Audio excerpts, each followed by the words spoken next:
Luto tayo tinola. Pinag-golden brown ko yung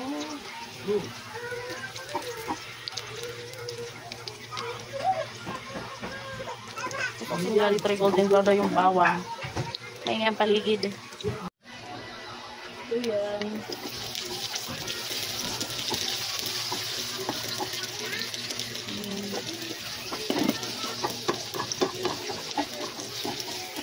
Nagluto sa labas kasi mainit sa loob. Bawal.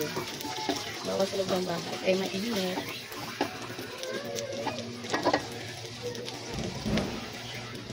Yan.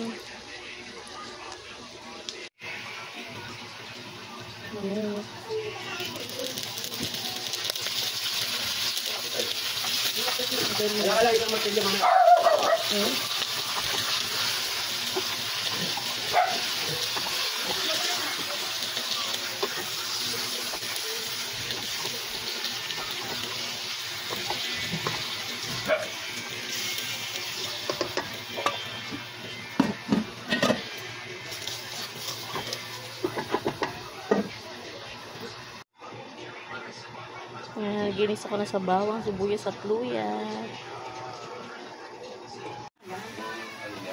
Yan. Isang na siya, no? Isang-isa siya, mama. Ginis na ko siya mabuti, mama.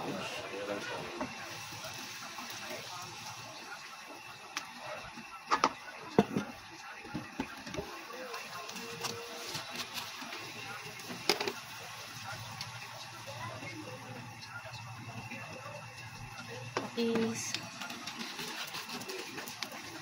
Hindi pa lang ilapot talaga yan. Paminta.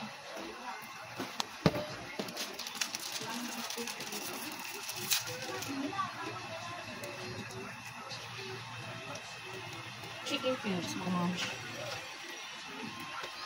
At ibisahin natin. Ito nilalagyan ng karpas wala kami pake. Dapat mag-live ako kanina kaso mahina yung internet connection ko dito sa labas ng bahay. Kaya nag-video na lang ako dito sa labas. Essential kayo maingay na kapitahin na.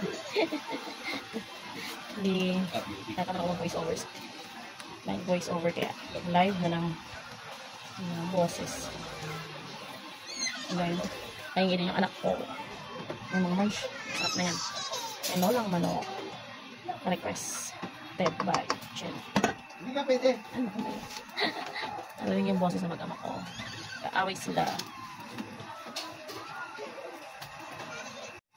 Naglagay ulit ako ng paminta. Masarap maraming paminta. Haluin ko ulit mga manchi. Haluin ko siya ulit.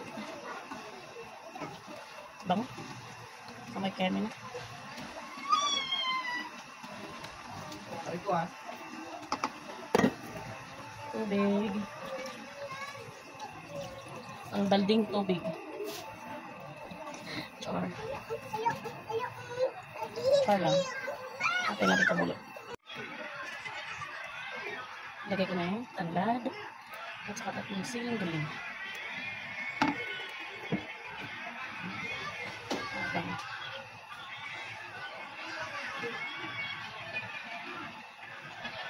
Hindi ko tinatakpan mga manchi kasi wala akong sakit na malaki. Ay, gusto ko mga bata, takbo ng takbo. Pag tulog kami, galit na galit ako. Kasi napakain yung mga bata dito. Grabe, ang kakulit.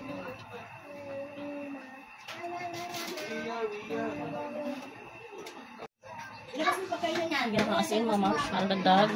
Lasa kasi parang matabang pa siya konti. Hintayin ko lang siya kumulo mga manchi. Pasensya kayo mga moms. Ingay ang kapitbahay ko. Kasi pinapagalitan niya yung aso. Wow, ano naman. Ano mga moms, antayin ko lang kumulo. Kakain na kami. Tanghali. Tanghali na. Nakagaling ko. Ay, paglitan yung aso. Oo, wala makikinig na rin siya sa doon pinapasok na yung aso na kapitbahay. Kawawa naman, pupagalitan siya.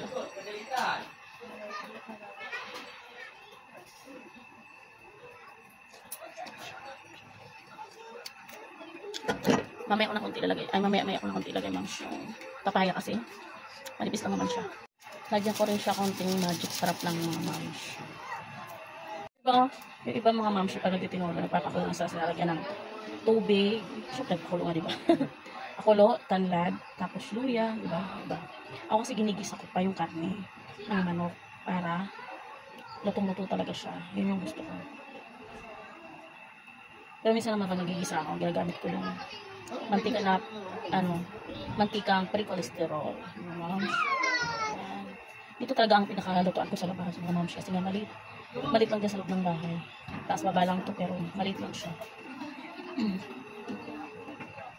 Dito sa Maynila, okay na to yung may matitirang kang ganito.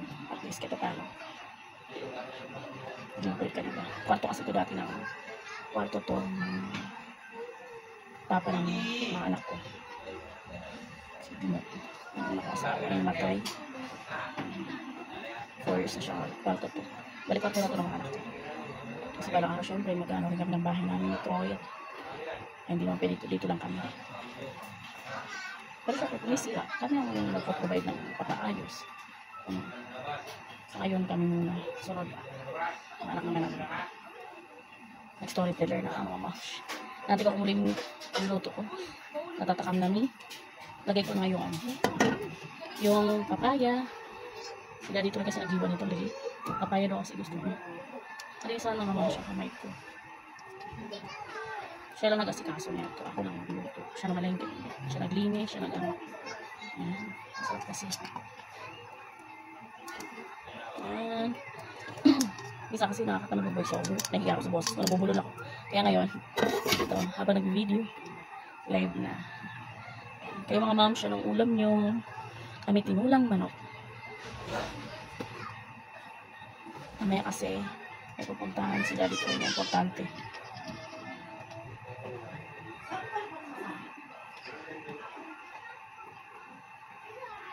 Hindi siya nakapasok kasi nilalakarin siya importante. Yan, antayin na lang natin kumulo mga moms at kakain na kami mamaya. Maya-maya, ready to serve na to.